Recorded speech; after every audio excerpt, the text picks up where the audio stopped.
If you don't cancel plans because you're depressed, but because you function better in quiet, then this video is for you. Because the problem isn't you, it's the expectations placed on you. Some people can sit in a group, hold conversations, laugh along, but internally their energy slowly starts to drain.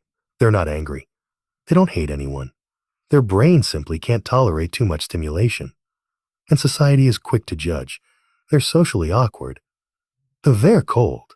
They don't know how to mix with people. But psychology says that story is incomplete. Imagine a person. His name is Daniel. He lives in an average American city. He has a job. He has friends. And he's not afraid of social situations.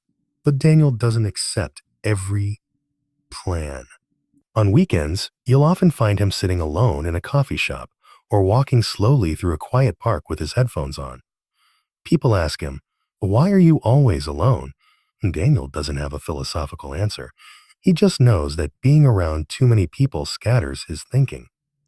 Psychology now understands that some people's nervous systems function better in quiet environments.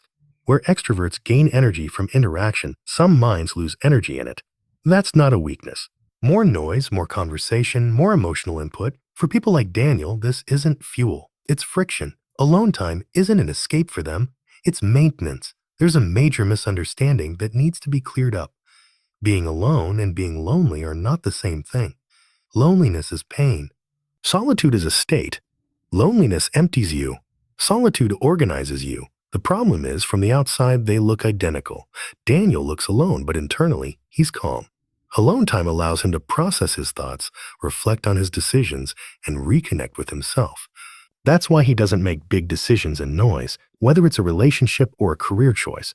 He talks to himself first. That's not hesitation. That's self-trust. But there's an important truth here. Not all silence is healthy. They say, "I like being alone," but in reality, they're avoiding rejection, judgment, or old wounds. And that's the line where honesty becomes necessary. Ask yourself this: does alone time make you clearer, stronger, and more balanced? Or does it make you more closed off and distant from the world? Healthy solitude expands you. Unhealthy isolation shrinks you. The difference with Daniel is that he can connect. He can call friends. He can build relationships. He can show vulnerability. He's alone because he chooses to be, not because he's forced into it. That's why when he is with people, he's fully present. He doesn't seek attention. He doesn't chase validation. He shows up whole. In a society like America, where constant availability is treated as a sign of success, people like this are often misunderstood. But the truth is, not every mind thrives in noise. Some minds require quiet. And the people who understand this early avoid burnout, avoid unhealthy relationships, and protect their lives from unnecessary compromises.